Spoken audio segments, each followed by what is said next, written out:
Well, here we are again. Welcome back. We'll be in Isaiah chapter 6 today. This is a famous chapter. I think every time a church is trying to grow or begin a evangelistic campaign in the church, they come to Isaiah chapter 6, verses 1 through 7, where we see Isaiah's call.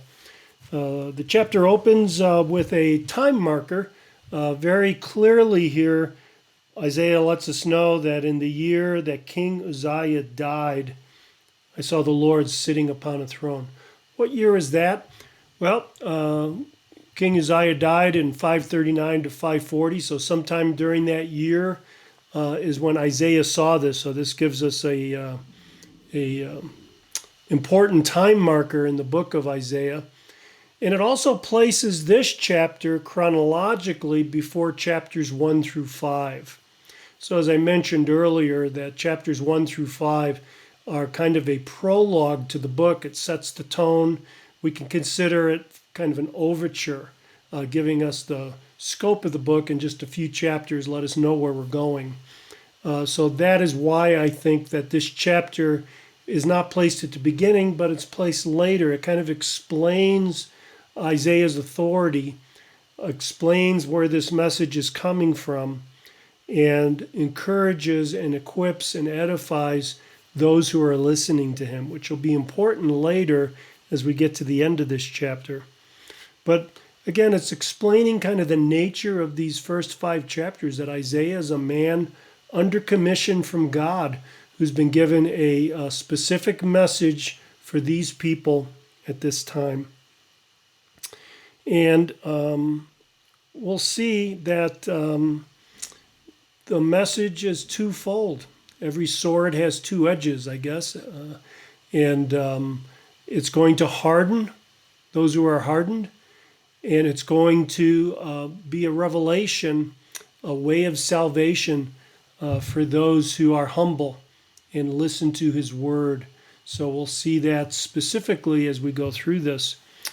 In verse 1, we see Isaiah saying that he sees the Lord sitting upon a throne. So who is this that he sees? Is this the Father? Is this the Son? Is this the Holy Spirit? Well, I've mentioned before, I love the way the Bible interprets itself. So if we go to John chapter 12 and verse 41, John tells us that who did John see but Jesus? He saw Jesus' glory and spoke of him. What this is, it's called a Christophany. Now, a Christophany is an appearance of Christ in the Old Testament, an appearance of Jesus before the incarnation. He appears here. He is the one of the Trinity that's seen. So this is a pre-incarnate appearance of Christ. Several scholars think that appearances of the angel of the Lord are also appearances of Christ himself. So that's what we see here. And John also sees seraphim. Above him stood seraphim, and then he describes those, each having 6 wings. 2 cover his face, 2 cover his feet, and with 2 he flew. So seraphim is a word that is really not a translation of anything. It's a transliteration. That is, it's a Hebrew word just transferred into English without translating it. Seraphim literally means burning one. So when, for example, in the book of Numbers, and there were fiery serpents, those are seraphim. Seraphim, fiery creatures, fiery serpents in that case. So these are somehow luminescent beings, bright beings. They cause men like Isaiah here to do an immediate faceplant. I mean, we see it regularly in the Bible, the book of Daniel, the book of Revelation as well. And when we see angels, these particular angels, though, these are seraphim, burning ones, particularly characterized. The 2 wings over their eyes show that they can't look on the holiness and glory of God. The wings covering their feet is a sign of humility in an ancient Near Eastern culture, and then 2 keep them afloat, keep them flying around. And they've got this, I take it to be an antiphonal. Antiphonal songs are one part, somebody sings one part, somebody else sings the other part back and forth. So we see these angels shouting to each other back and forth in front of Christ on his throne, holy, holy, holy. It's as if they're echoing that. In Hebrew, what we say good, better, best. In Hebrew, the way you do that is you repeat the word, holy, holy, holy. This is the superlative. This is the holy, holiest, holiest possible. Some people think this is with regard to the Trinity. I think that's possible, but I think that's reading the New Testament really back into the Old Testament. Better to see it here as just an exclamation of the unsurpassed holiness of God that these angels are always in front of. And in verse 7, we see Isaiah just completely undone.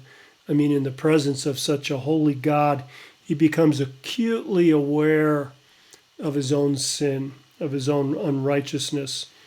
And this perfect holiness and this perfect glory of God is just overwhelming him.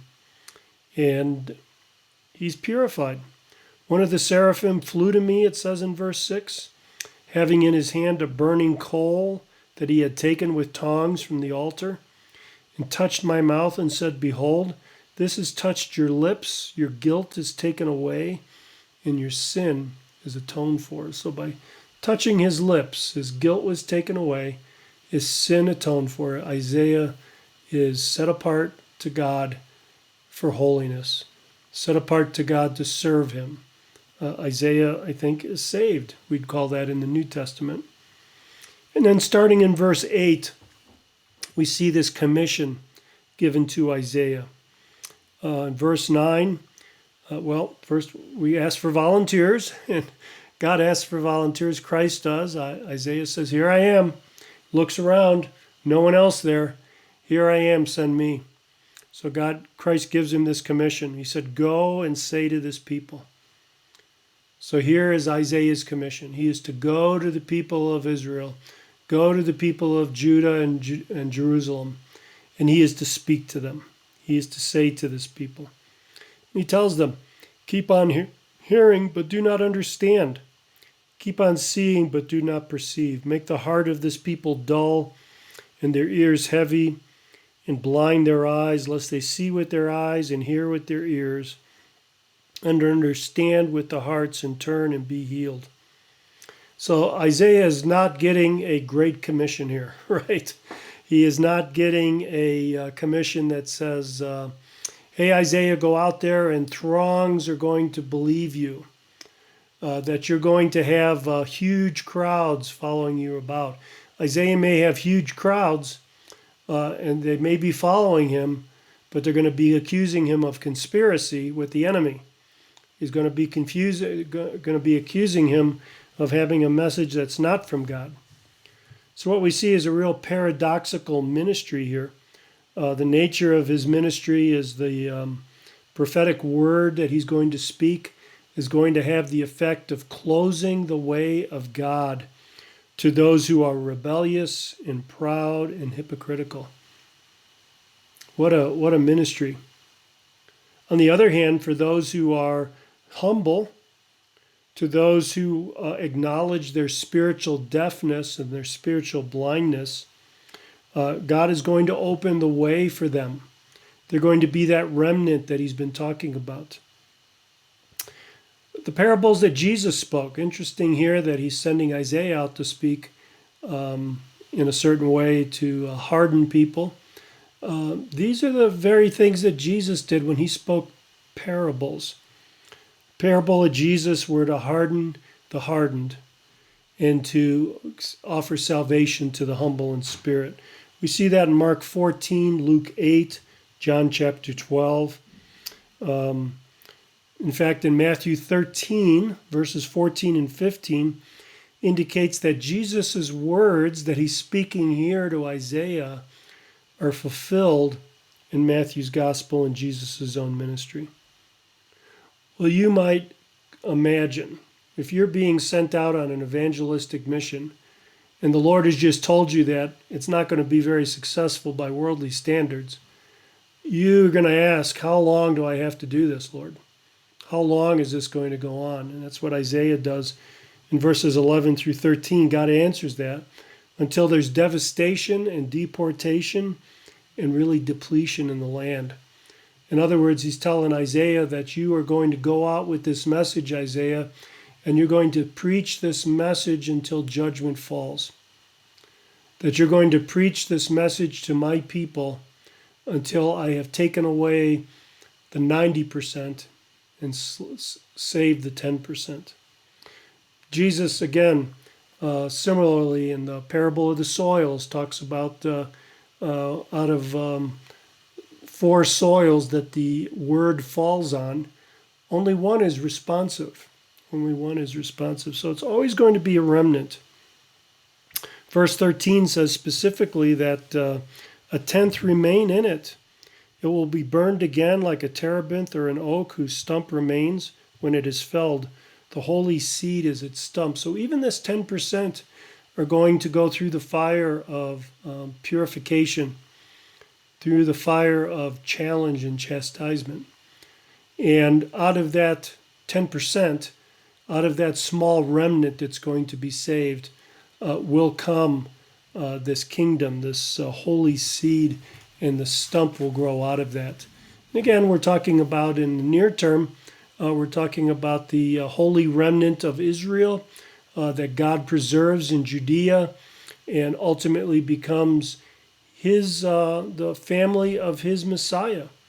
The book of Ruth talks about how the line of the King David was preserved so that out of that line was going to come the Messiah.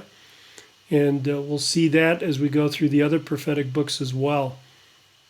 So, personal application.